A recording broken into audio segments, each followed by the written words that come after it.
Lord Jesus Christ, prepare us for the truth you're about to release to us, that we would not just hear, but you would show us how each one of us is meant to respond and obey. Amen.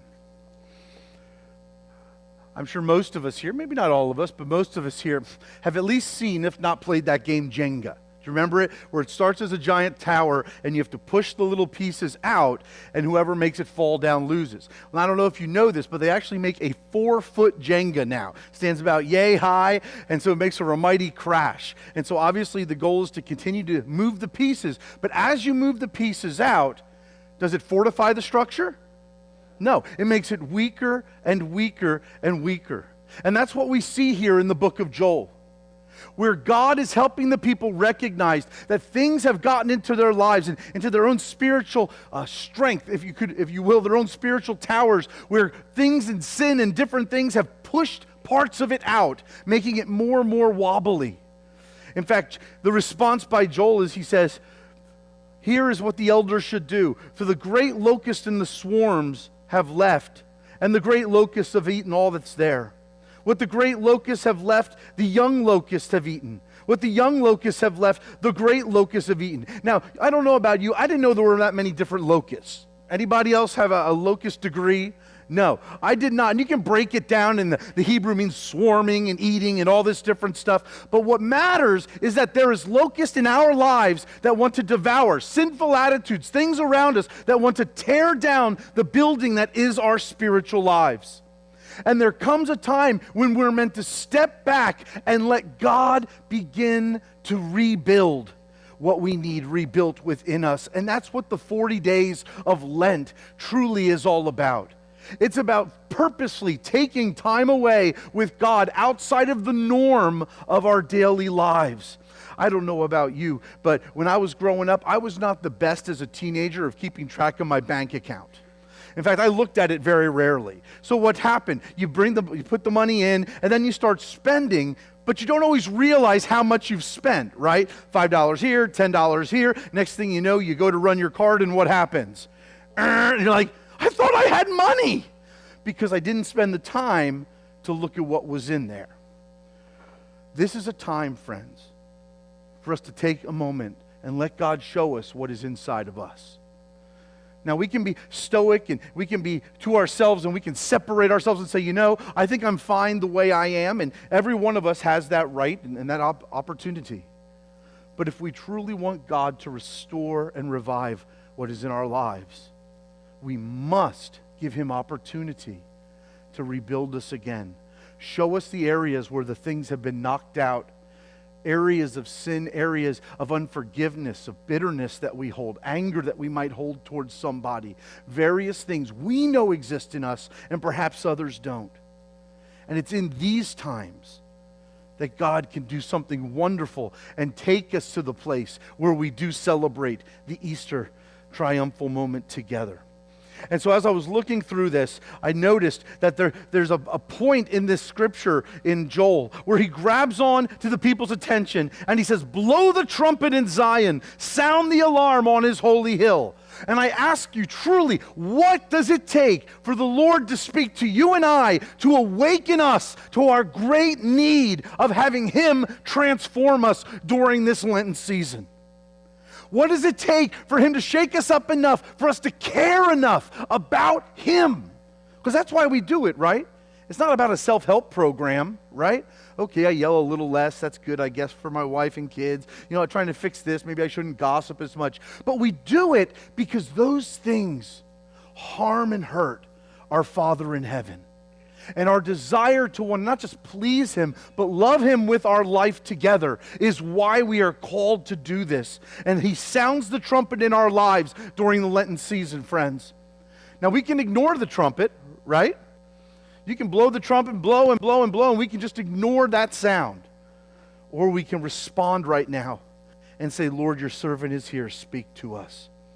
And so there are a number of practical things that bring us to this place of victory throughout this Lenten season. They won't be strange to any of you. Most of you can probably guess them. The first one is to truly decide to submit to whatever God wants to say to us during this season.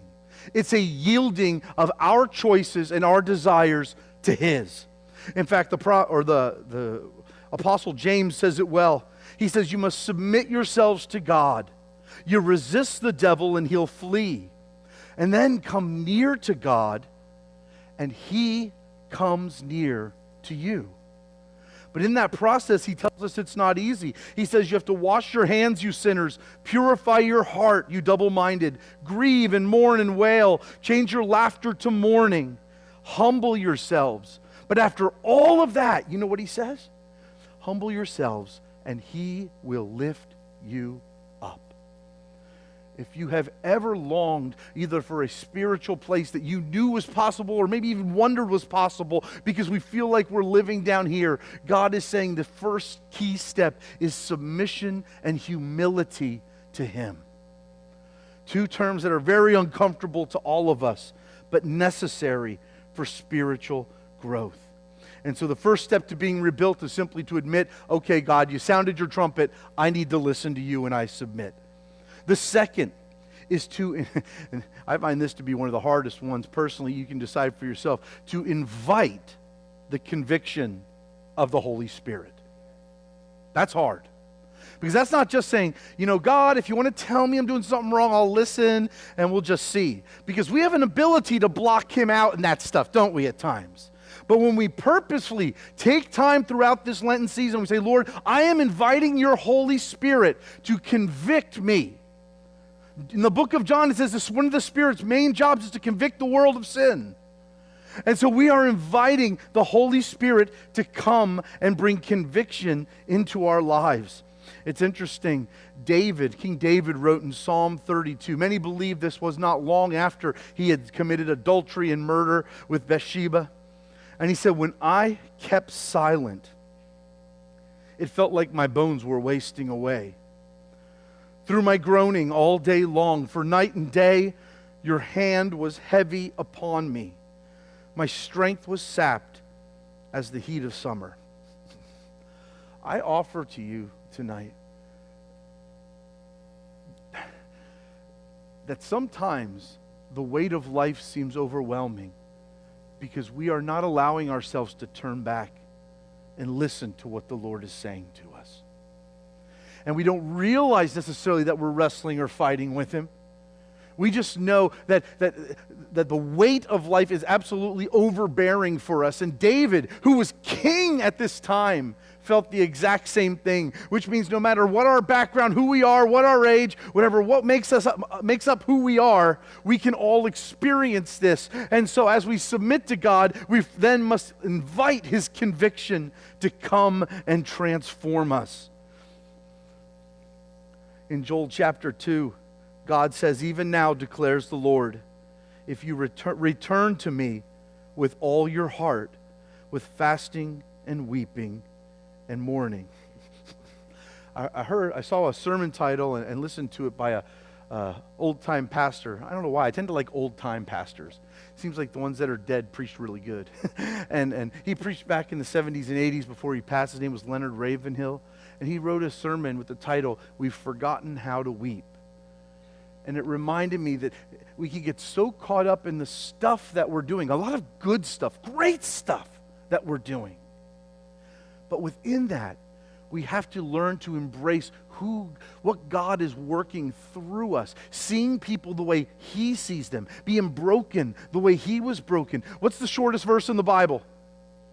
Jesus wept. We all know that. Meaning that even the Son of God, in all of His greatness, all of His power, He still was able to connect emotionally with people and feel their pain and experience it Himself. And so we submit. We invite the conviction of the Holy Spirit. And then the next step for us is to confess our sin. You see, it's one thing for God to show us our sin. It's another thing to confess that they are wrong. And so here we have in Psalm 30, in that same Psalm 32, after David talked about how he was being weighed down by life, friends, he said, then I acknowledged my sin. And I did it, and I didn't cover up my iniquity. I said, I will confess my transgressions to the Lord. He said, I know how to get free. It's by confessing to God the stuff I'm doing wrong. But you notice you have to invest time to hear what he's telling us, because too often we kind of like to pick the sins that we confess. Is anybody else like that at times?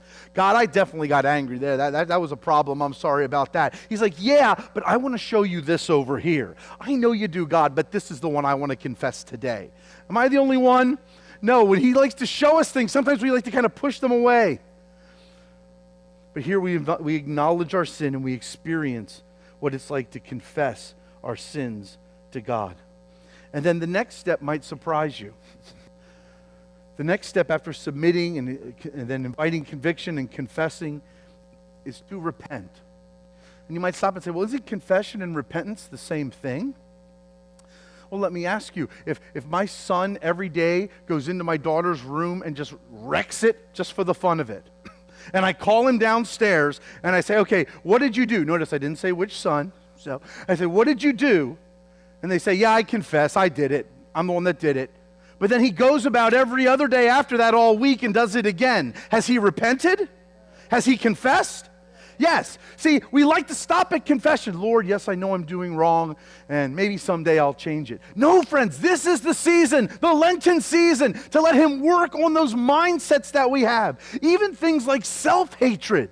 Let him work on these things in us to make us better, to make us pure, to draw us closer to him. And so it's not just about confessing, it's about turning in the opposite direction and repenting before him. You see, confession is the acknowledgement, but repentance is the act and desire to want to change. And what's neat about the Lord is, even when we have repented and we still fail again, it's just another step of repentance to keep moving forward. Amen? It's just a continued step. Lord, help me. I repent. Keep bringing me closer to you.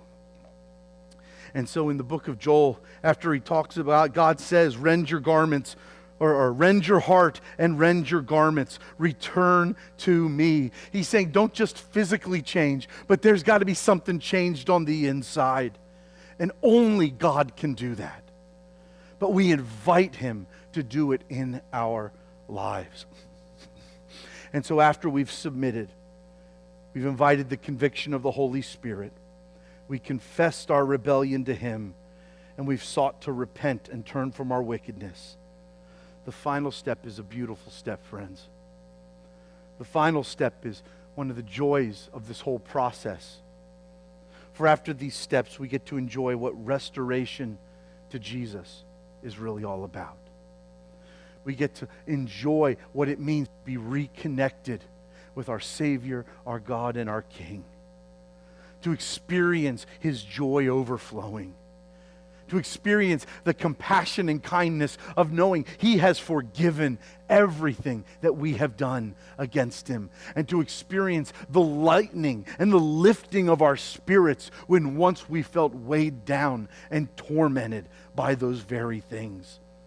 And that's why in Psalm 32, after David talked about the weight of it, and he talked about confessing and acknowledging it, he said, you forgave me and the guilt of my sin. Isn't that beautiful?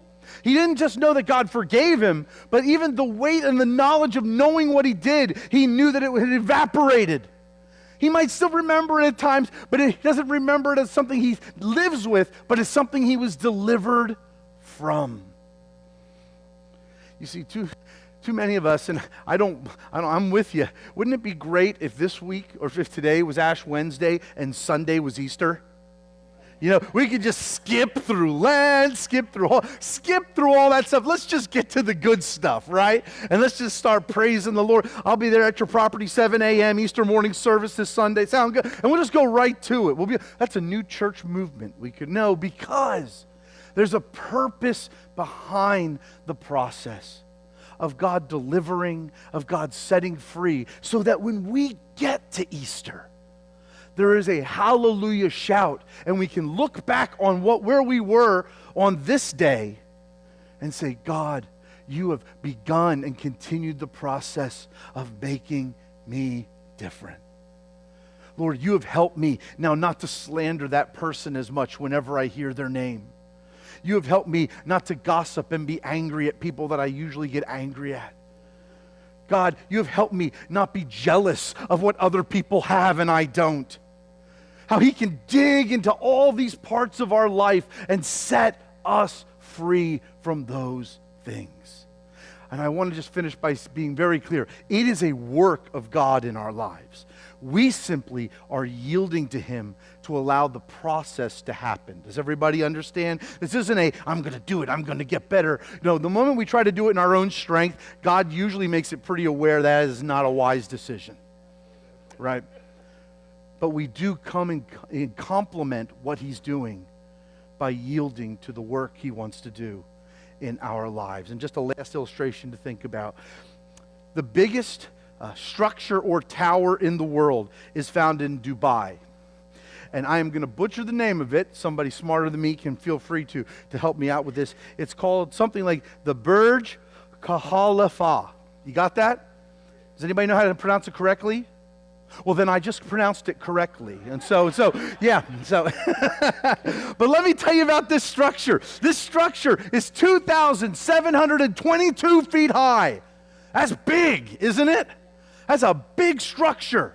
But the only reason it can stand is because first they took 110,000 pounds of cement, and which direction did they go?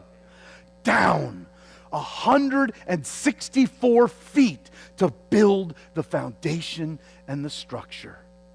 Lent is letting God build the foundation and the structure in us so he can then rebuild and rebuild even higher than we were before. Amen.